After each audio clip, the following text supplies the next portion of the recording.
Hey, run it once. That's a funny comment. Sauce sits out in game breaks. That's what's up. This is part 4 of my 1020 multi-tabling extravaganza. We've added a 5th table because table starter just came up. I apologize for the overlap, but my table ninja should make that a little bit easier to figure out. I like to keep the extra table. Ace Queen here is a little bit marginal for me. Sometimes depending on his opening frequency, I'll either decide to 3-bet or just flat call.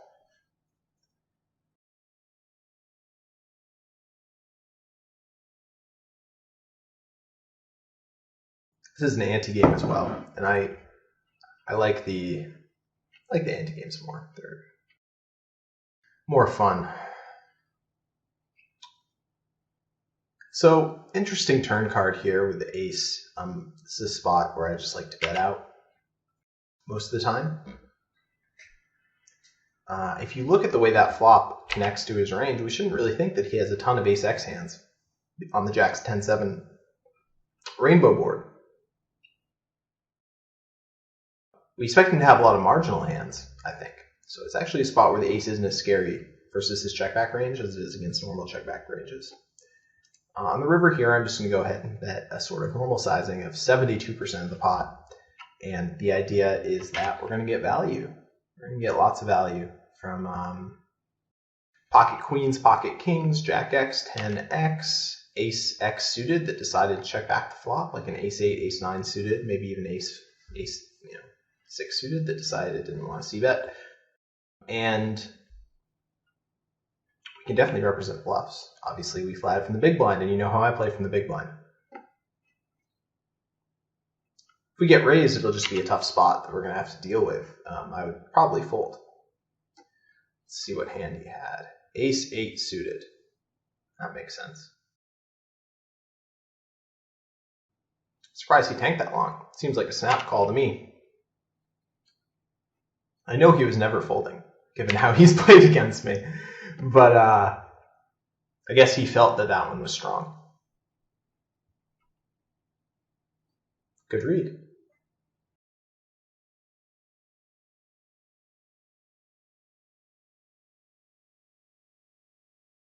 I'll call. So I can represent the ace, of course. That's interesting. I guess he's representing the ace. Well, you win.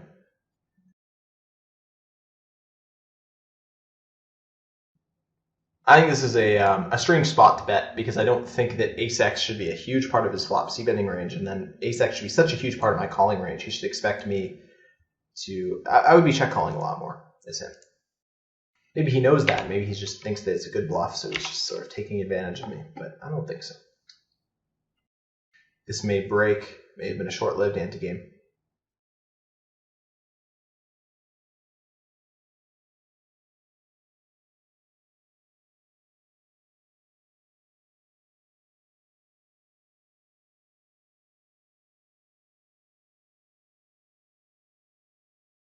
Well, you know, we gotta do this. We should call. Not my finest call, but why not? It's heads up.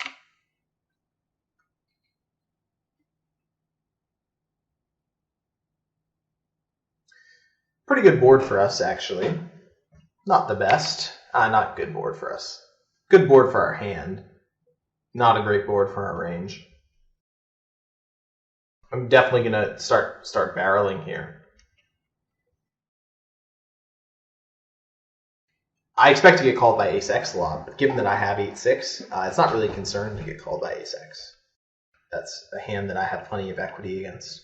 And I need to protect against a hand like queen-jack that decides to give up. Protect. That's an optimistic way of putting it, I guess. I want to bluff that hand, is the proper term. And 10-9-3 is a funny board. I'm gonna bet. Usually double barreling. Pretty good board for me. The 8 is also sort of tricky. It's a spot where I probably have enough to go for value against typical opponents, but I think if my opponent was playing a little bit tougher, maybe I wouldn't. I'm going to go ahead and bet my hand. I feel like against the way most people play, this is maybe not. Of course, that kind of functioned as a blocking bet in hindsight. He probably would have bet bigger with the king. So, worked out. Move this one down. I'm just going to flat call against our weaker player, who we're starting to realize is very weak indeed. And, it's a cheap play, and having an SPR of, 9 against a player like this is quite valuable, I think. Check back. I think against 3 just wide open ranges, I don't have the value to do anything besides fold. And I'll call here, and I will call here. I do like to call my 3 bets. And against this player, I'm going to go ahead and make it a little bit bigger just because we are quite deep at 250 bigs. I like to increase my 3 bet sizing a little bit in order to reduce his pot odds because his EV is going to be better. His implied odds are going to be better this deep. So I think making his odds a little worse pre-flop is a strong play. Moving on this king 9, this is one of the hands that I like to go ahead and start betting with. I have a lot of back doors here that I might get blown off of on the turn that I want to protect. And this queen 8 against the big blind, I just like to bet as well. Here I'm going to go ahead and check raise. This is one of the very few holdings that I think it's obviously correct to check raise with. Not obviously correct, but probably correct. Here I'm going to continue not value betting, continue bluffing with my gutter. Here I'm going to check back. Sorry, I should explain a little bit, but I think this is a spot he's going to have some check call, check fold hands in his range. I think that looks pretty strong. Line I took. And on this 8, obviously that's a fabulous card for us. I'm just going to keep betting and shove the river. Excuse me. Turn off this phone. Check back the river here, and I'm just going to bet this 800, and when he calls, I'll have a really good shoving stack in the river. I should bet a little bit less because his stack is slightly smaller. Sorry, my stack's slightly smaller. So, there we go. Let's see what he had over here. He had the king deuce standard. Check call with the queen 5. I think makes a lot of sense. I just have plenty of value to check call, really. Obviously, getting shoved on is ideal here, but I think I'll just get flatted by even hands as weak as ace-king sometimes.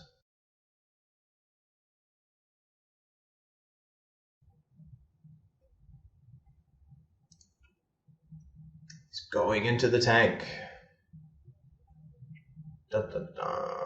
86 in the river is an awkward bet size for my hand. I think I'm just going to give him one. Nice hand. Good hand, Mick.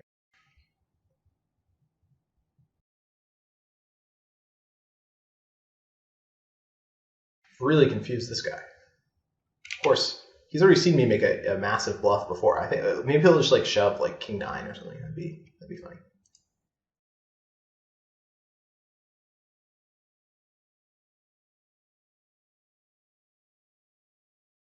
I'm going to continue. No, this is really close. I'm just going to check it.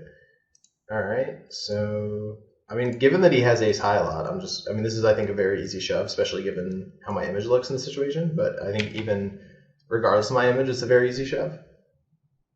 It's a situation where, yeah, I'm representing like quads. Somehow I have a deuce. Obviously, I don't have a deuce, but I'm representing 8x maybe, but basically not. I'm representing quads. I'm representing a hand like I have. I'm representing 2 jacks, and maybe representing like a queen jack type hand if I somehow went crazy on the flop.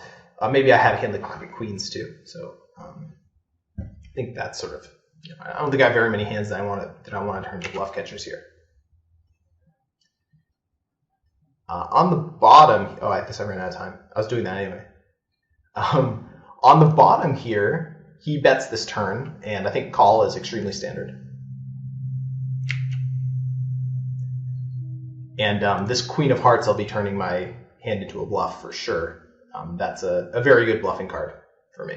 And he ended up calling here with ace jack. So, I mean, this is sort of the benefits to folding this. There's some benefits to playing like a maniac like I do sometimes. You'll get some hero calls, some 3-bet and huge call downs from hands that are pretty weak and don't beat any pure bluff catchers. And I think that's good for my strategy. It lets me get a lot of value.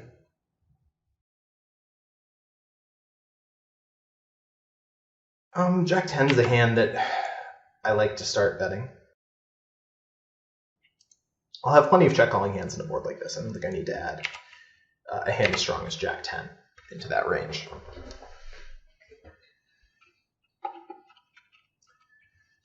This guy's 3-betting 13% and playing otherwise fairly tight, so I'm quite tempted to 4-ball here, but I'm going to go ahead and not. I think my hand's just a little bit too weak.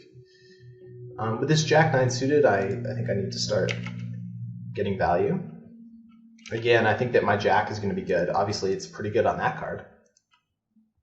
That being said, we don't expect him to have the ace or the king. So, well, the king is like the most likely spade that he'll value bet, but I think that just betting my hand is going to be the play. And here I'm just going to fold. So he just called. Let's see what he had. He had 7s, so it's a hand that I want to get value from by my line. I'm just going to go ahead and bet this one. Again, this is a very bettable board for my small blind range. But that turn is going to shut me down.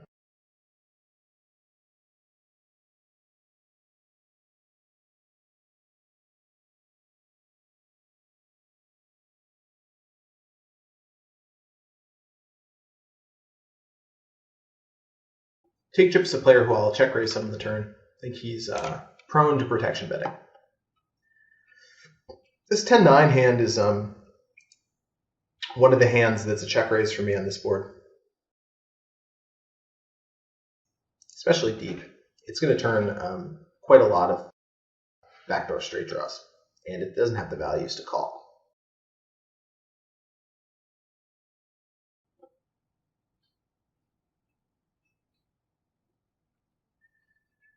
This hand I think you can play by either betting or checking. I think betting is underrated on this board with this hand. I'm just going to show it down. What betting does here is it forces him to turn ace high into a bluff. And I think it's a play that not everybody makes. And I like to have some hands in my range that incentivize ace high to bluff. Sort of the theory behind that play.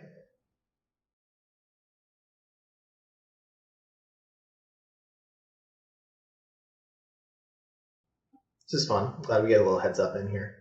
This guy seems to be a strong player so far. I mean, we'll see. He still has time to do something funny.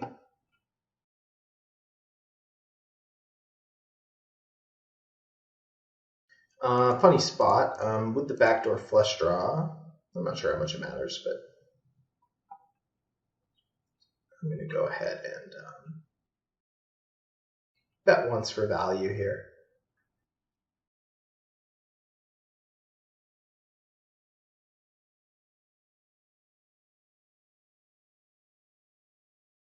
I like to keep, especially when we're playing very deep, I'll keep all the flop cards in my c-betting range with a low frequency.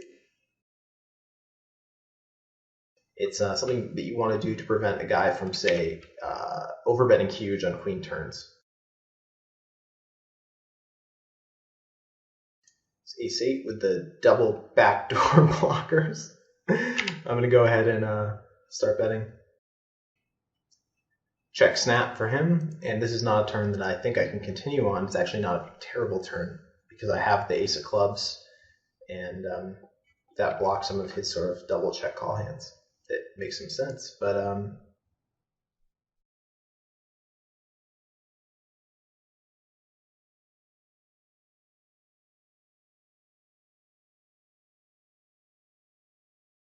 Yeah, I think.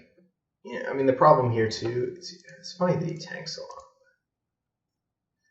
Yeah, I don't know. I'm ambivalent about this spot. I'm gonna play it tight and check. Take chip 4 bets me 370 to win 250 with 2 live hands in front of him. I think I can go ahead and fold this hand. The ace jack off is not my favorite combo here. Funny spot on the river. I think heroing here is okay against some player strategies, but it's really bad against others. So I don't like this spot, obviously. I mean, the problem with heroing with my specific cards too is I block like some weak diamond combos they might have played this way, like 8-7 to diamonds. So I think I'm definitely going to fold.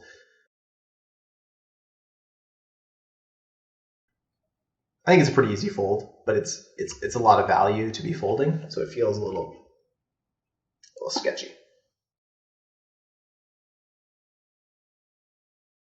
This is one of these hands that I like to bet the turn with again, and then check back the river for the most part.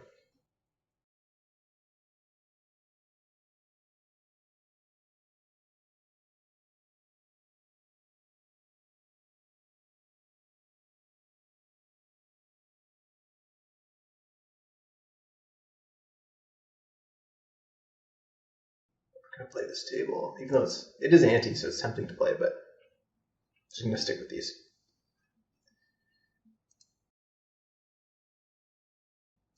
And on the 5, I think our hand is not winning a ton at showdown, but not weak enough to turn to a bluff. The reason is just that we'll have hands like 10x and Jack 10 and Queen Jack. Ended up having that, so I think obviously we played our hand perfectly against his exact hand, which is nice, but it doesn't always work out that way. I'm going to check back this Jack 5. I like to sometimes check back some hands like I have the 5, which is a pretty check backable hand. It's a very like standard line for a hand like this. It's nice to improve sometimes on a Jack, I think. Sort of, I'll play these hands lots of different ways. I don't think it's a big deal how you play them. It's just sort of balancing your frequencies a little bit. This is a tough spot, obviously, on the river. I tend to call. I don't like it, though. I'm not happy about this.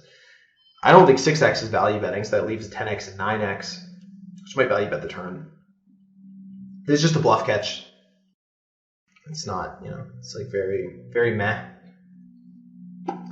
Very meh.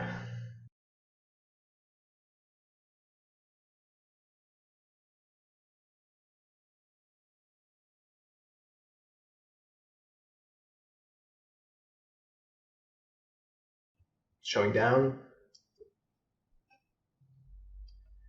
And I think I'm actually going to bluff catch here again. 10 deuce, good bet.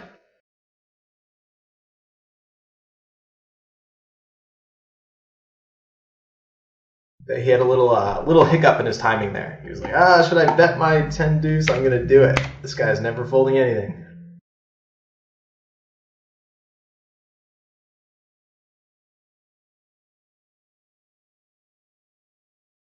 And despite the fact that he probably doesn't have a 4, I don't think I can bet this one. The 5's just too weak. If the 5 was a 9, sure, but as things stand, it's not going to happen.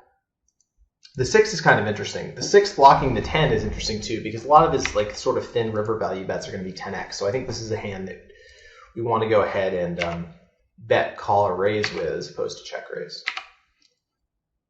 And I'll definitely call the river here. King 6, no good.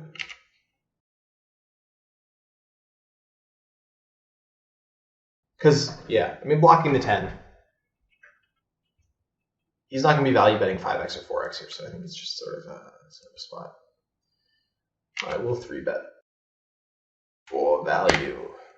6s have a ton of equity against a wide opener.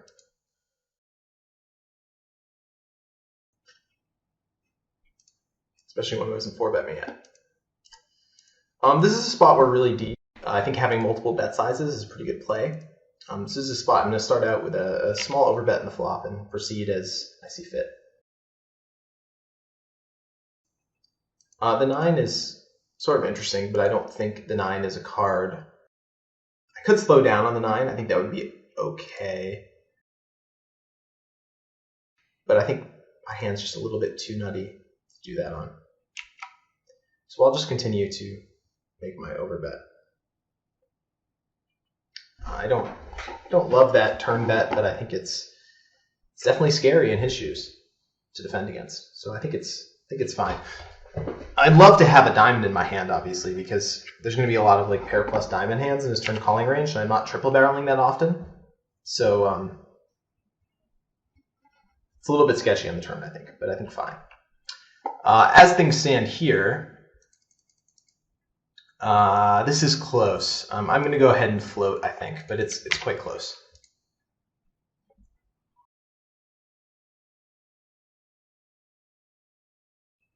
I like these cards that can flop straights. Those are good cards. On the 3, this is a funny situation because I don't really... Well, let's put it this way. I'm just going to go ahead and do this. And it's not like I represent much on the 3 when I bet, but at the same time, I think I just win the pot just too much.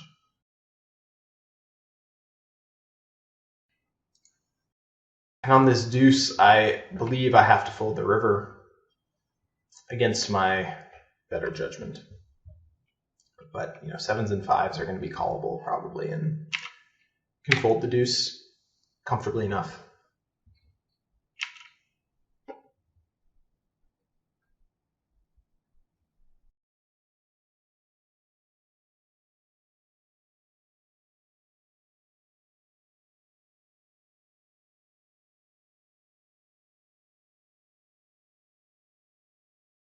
Well, another one of these spots where he checks to us in the flop.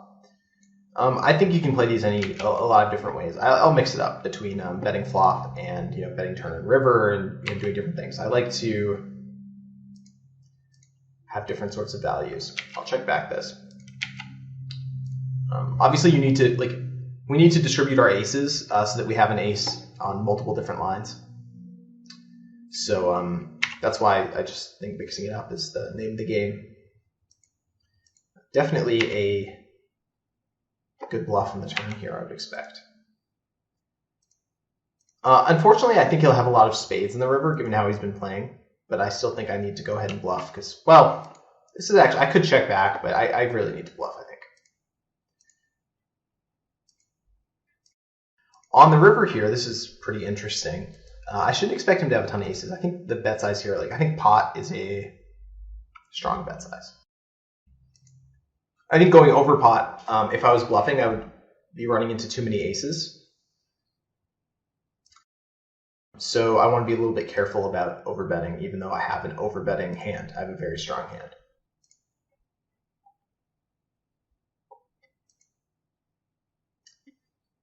And yeah, I think that's a very standard call by him, and I think his line is good. I was not super happy with my river bluff, but given the way I played the turn, I think that my hand is just so weak that I should be playing a river like that. King 9-8 is a little bit interesting. I actually think checking back is sort of okay here, especially with a hand like King Queen. But Ace King I like to bet mostly. The reason is just that my ace out is really, really clean against his check calling range. And I'll check this board. Here, I'm just going to go ahead and bet and hope they don't have much, and I have lots of outs if they do have something. 6s is my check calling range here. And on the 9 turn, I think I actually want to go ahead and bet. I think it's fairly close, though. And unfortunately, with a hand this weak, I say unfortunately because I think I'm getting called a lot, but I'm just going to go ahead and bet. He'll have some 8s and 6s because he's flatting out the big blind. And the check raise in the turn is obviously quite scary for me. I think 9x can make this play. Eights, good hand. This guy's playing quite well so far. I think 9x can make this play, and he also has a lot of draws that can make this play. So this is a spot where, yes, his range is going to be pretty balanced by default. Also, my range will be pretty nutty. I don't really have a great answer to this situation. I think calling and folding both are fine. I would do some of each. And show down this queen high.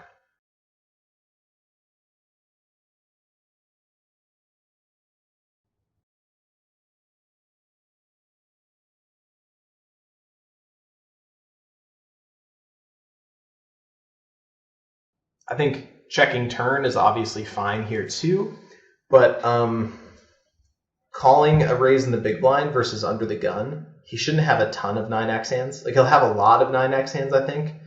This is probably one that we'll look up in the forum because I'm curious about it. I'm not sure what the best play is here. I'm less sure than usual. I'm never sure, but I'm even less sure than usual, I guess, is the thing.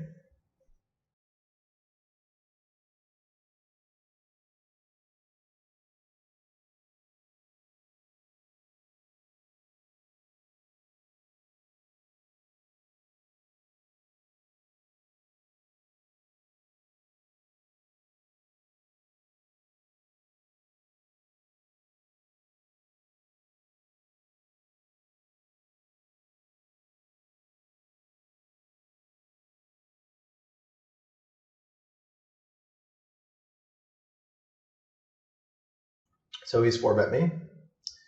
I'm going to call.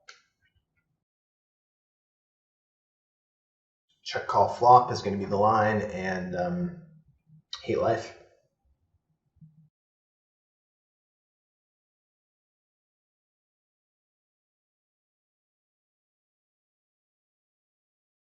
Pretty big c-bet for this board.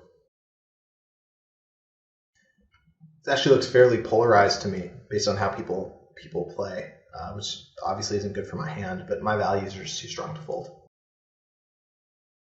And that ace is a terrible card, and I think I actually have to fold this turn, as sick as that seems. Big stretch. It's hard to do, but I think fold is the play. Because he's just gonna have too many good semi-bluffing and double barrel bluffing opportunities if I just call Queen Jack here. You know, then when he checks back the turn, I'm just like hoping to win against, I don't know, nothing. I'm just like not gonna win here, but I have to check. I'm hoping he has like Jack 10 offsuit that he decided to randomly 4-bet bluff. So we have ace-6. Okay, fine.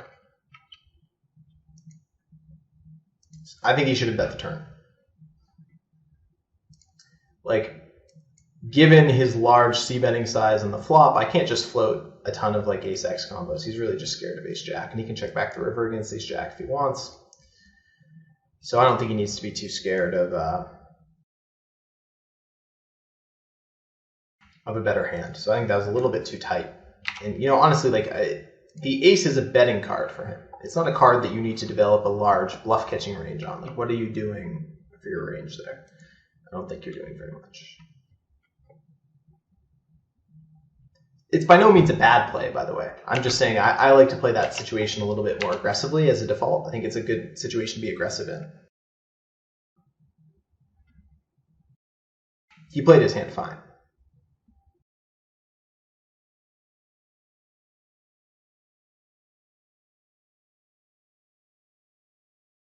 I fold a big blind. I think I get a medal. And this is going to be a fold. I like to, yeah, I'm going to bet this one.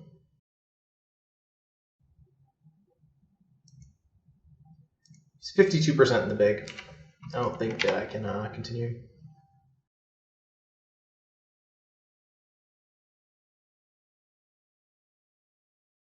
I'm actually going to call here because the weak player's in the pot. Start to scale down my 3-betting size as I'm getting shallower. And I'm going to go ahead and make a check call on this flop. I actually think betting is not terrible here, but I like check call a little bit more. And I'm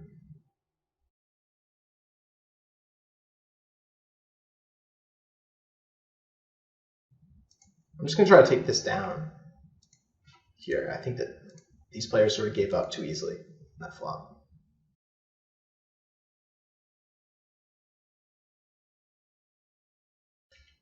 I got to fold here.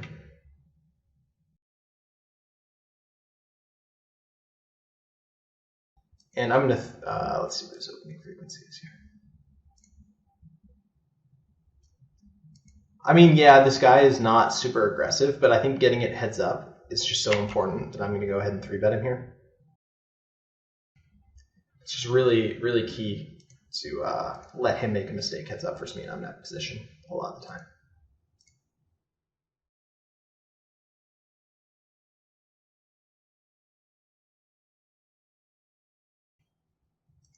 Yeah, so I mean,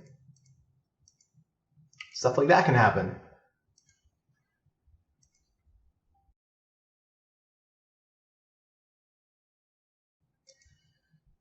And on the river here, this is one of the rare situations where my kicker plays. So I'm just going to go ahead and scale up my deck size slightly.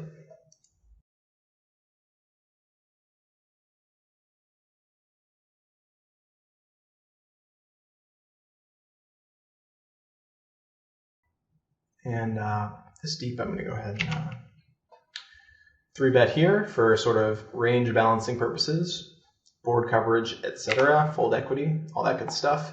I'm going to check back the flop here, and I actually fold them to a turn bet, and I will bet myself. It doesn't bother me that this guy, like this guy's going to fold sometimes. He's going to have, I would say, a fairly balanced range. I don't know what to make of this play. I'm just going to go ahead and raise it up because I think some guys play too weak here. And I want to take advantage of that. My hand plays really well in any size pot, the suited ace. And on the flop, I think it's actually okay to c-bet here, but I'm going to go ahead and check back. I'll show down pretty strongly against a limp call range.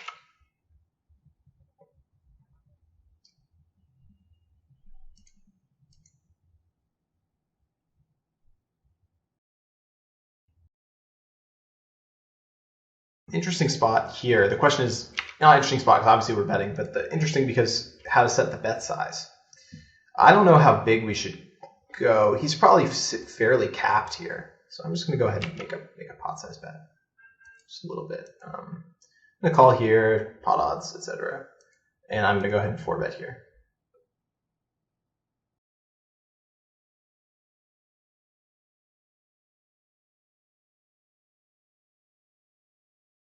Got to fold, unfortunately.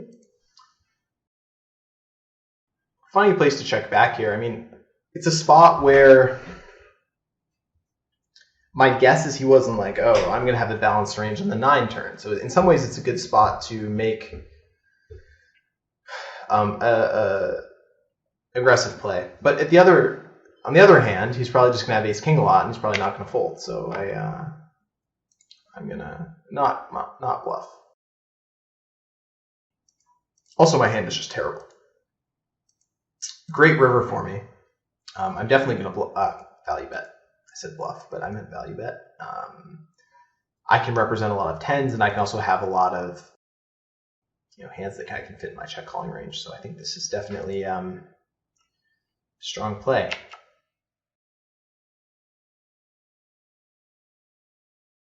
Interesting that he snap folded. Guess he thought I could represent a lot of stuff.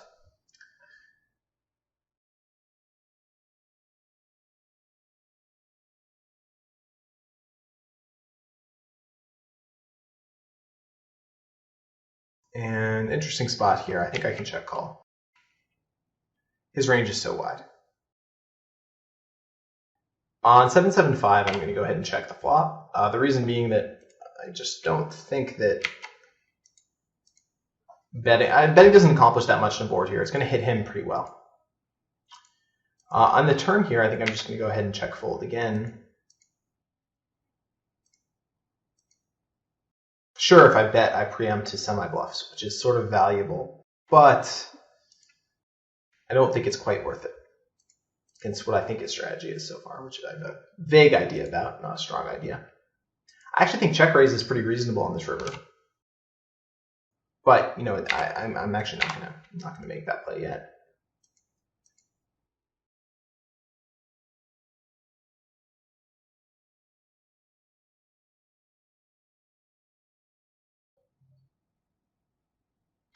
Fold.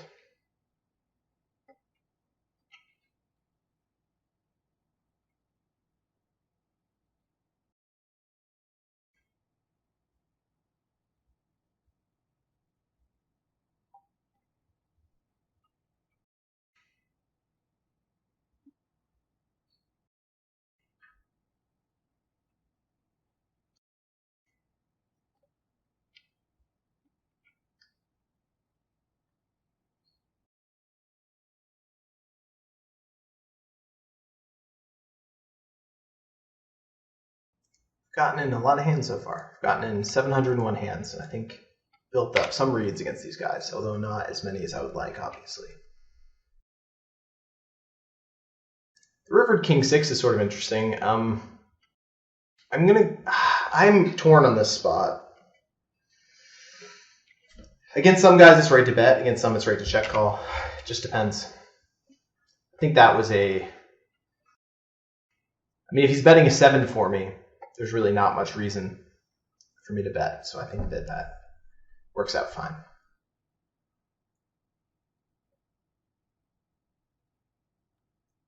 going to try to show down this ace queen. I think betting is okay, but I can chop. I beat ace jack, and he might have ace 9.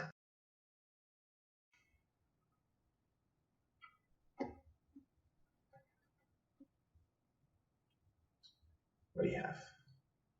Ace jack. That's the one. When he value bets here, king 10 is sort of gross and tricky to play. If I was suited, I would definitely float. Raising isn't even terrible on this board because he's probably not going to have a lot of board coverage all the way down here. So, yeah, this is a spot I go back and forth on. I'm going to fold, but I think it's a spot that I could play back.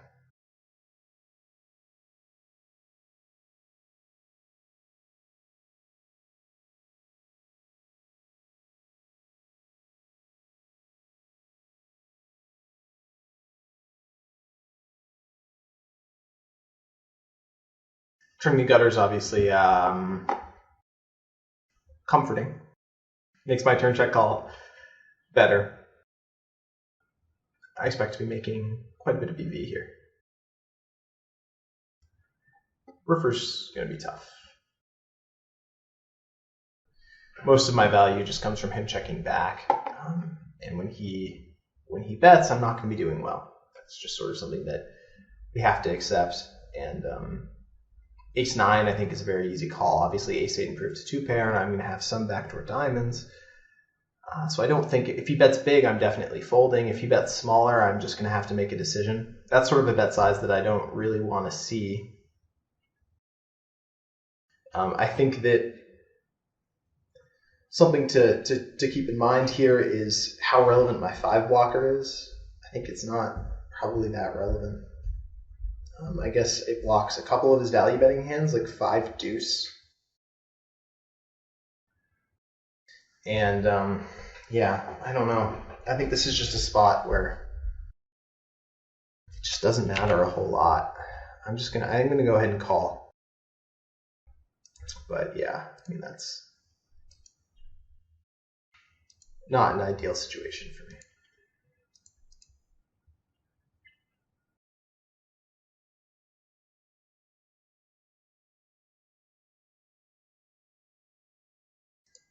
I don't think it matters whether I have ace 5 here, whether I have ace 9, ace 7. Like, I would tend to fold Well, I blocked 6-5 here too. That's one of his bluffing hands. I think I could have folded that. It just doesn't really matter too much.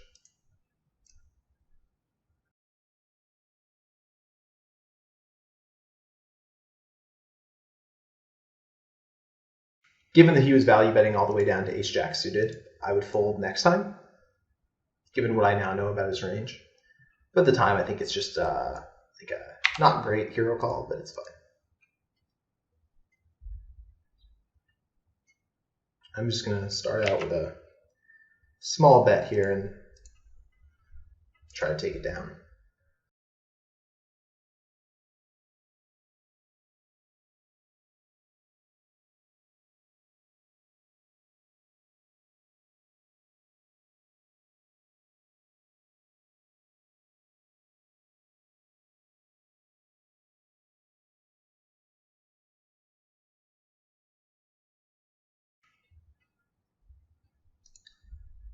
And this will be the last hand of this video series. Sitting out up here, this table broke. And see if we can do anything with these fives. I don't think we're going to be able to, though. This Jack-10 just smashes their ranges. Not smashes, but when I hold 2 5s and have that little equity, they got me. So we're done with this hand. So this has been Sauce123, Ben Sulsky for runotonce.com. I hope this gave you guys a little bit of insight into the higher stakes games and sort of some of the ways that these guys are playing and some of the maybe the mistakes they're making. And hopefully I gathered a few reads in these guys. I'll try to maybe play in these games again in the near future now that I've sort of gotten a bit used to how these players are playing. And employ some of those reads and try to make some counter strategies. So good luck at the tables. I'll see you guys next time.